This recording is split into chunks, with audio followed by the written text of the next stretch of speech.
Halo, berjumpa kembali dengan saya, Anggit Priatmojo, peserta latihan dasar CPNS tahun 2022, Kementerian Pendidikan, Kebudayaan, Riset, dan Teknologi. Pada kesempatan kali ini, saya akan membahas terkait strategi adaptif unit kerja Fakultas Teknik Universitas Sulawesi Barat dalam menghadapi kendala keterbatasan infrastruktur fisik.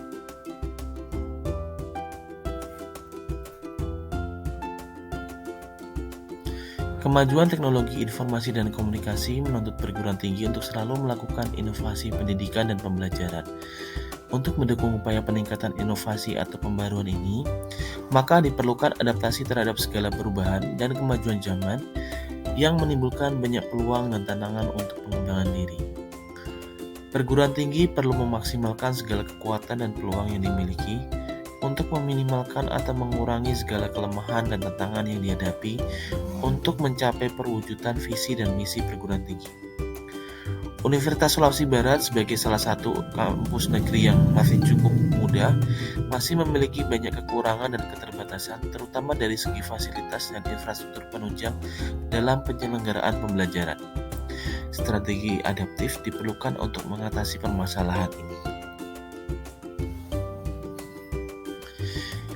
Kajian dilakukan dengan pendekatan kualitatif dan lebih menekankan pada mengetahui makna yang tersembunyi, untuk memahami interaksi sosial, untuk mengembangkan teori, untuk memastikan kebenaran data, dan meneliti sejarah perkembangan. Data dikumpulkan melalui metode library research, melalui pencermatan terhadap literatur terkait berupa artikel, buku, dokumen, maupun pencermatan terhadap literatur online. Selanjutnya, data dianalisis dan diuraikan dengan bahasan yang sesuai tema yang dibahas.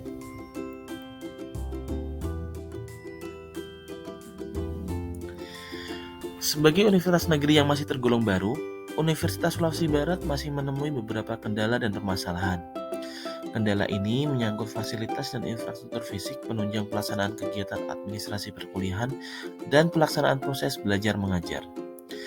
Kendala yang dapat ditimbulkan oleh kurangnya sarana dan prasarana ini terhadap proses belajar mengajar, contohnya, dapat dilihat dari ketersediaan gedung perkuliahan yang terbatas yang mempengaruhi penetapan jadwal perkuliahan.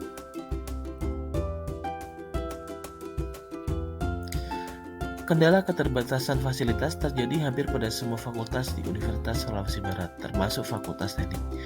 Pelaksanaan perkuliahan di Fakultas Teknik tidak dapat sepenuhnya dilakukan di kompleks Fakultas Teknik. Hal ini disebabkan Fakultas Teknik hanya memiliki 7 ruang perkuliahan yang dapat digunakan secara efektif. Sementara pada Fakultas Teknik terhadap 3 program studi, yaitu Teknik Sipil, Teknik Informatika, dan Perencanaan Wilayah dan Kota. Jumlah ruang perkuliahan yang ada tidak cukup untuk mengakomodasi semua perkuliahan.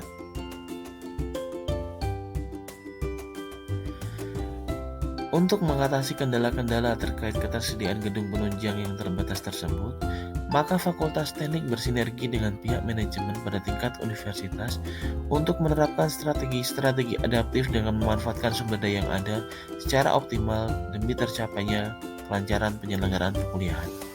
Strategi adaptif ini yaitu menyelenggarakan beberapa perkuliahan di gedung kuliah bersama yang dikenal juga oleh para sivitas akademik Universitas Sulawesi Barat sebagai gedung kembar, penyelenggaraan perkuliahan untuk mata kuliah bersifat praktik langsung di laboratorium, dan penyelenggaraan perkuliahan untuk beberapa mata kuliah non-praktikum secara daring.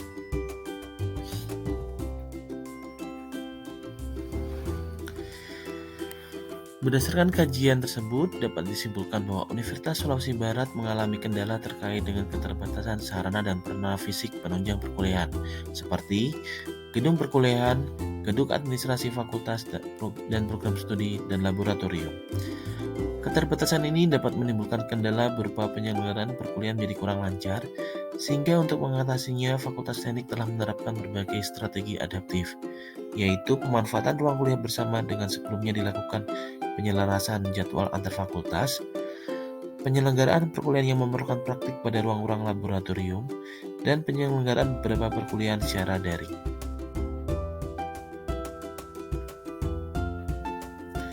Sekian bahasan kita kali ini. Terima kasih atas perhatiannya. Sampai jumpa.